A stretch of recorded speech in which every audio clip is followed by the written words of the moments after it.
Көкірек толған қайғы кісінің өзіне де билетпей, бойды шымырлатып, буынды құртып, я көзден жас болып ағады.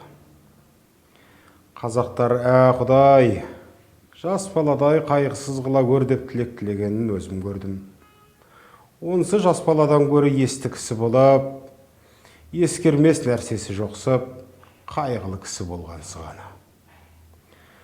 Қайғысын не десең мақалдарынан танырсың, түстік өмірің болса, күндік мал жей. Өзіңде жоқ болса, әкеңде жат, мал адамның бауыр еті. Малсыздың беті шарақ, малдының беті жарақ. Ер азығы мен бөр азығы жолда. Ердің малы елде, еріккенде қолда. Алаған қолын береген, берде перде бұзар. Байдан үмітсіз, Құдайдан үмітсіз. Қарның ашса қаралы үйге шап.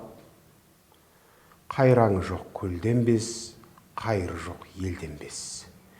Деген осындай сөздері көп, есепсіз толып жатыр. Бұл мақалдардан не шықты? Мағлұм болды. Қазақ тыныштық үшін, ғылым үшін, білім үшін, әділет үшін қам жемейді екен. Бірақ мал үшін қам жейді екен. Ол малды қалайша табу керектігін білмейді екен. Бар білгені, малдыларды алдап, мақтап алмақ екен. Егер бермесе, онымен жауласпақ екен. Егер малды болса, әкесін жаулауды да ұят көрмейді екен.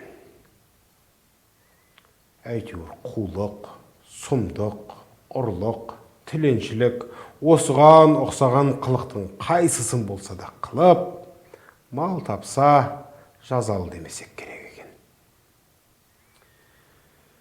Бұларының жас баланың ақылынан қай жер артық? Бірақ жас бала қызыл ошақтан қорқушы еді. Бұлар тозақтан да қорқпайды екен. Жас бала ұялғанда жерге өне жаздаушы еді. Бұлар неден болса да ұялмайды екен.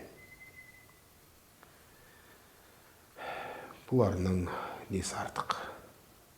Қолымыздағыны үлестіріп талатпасақ, біз де өзіндей болмасақ, безеді екен. Іздеген еліміз сол ма?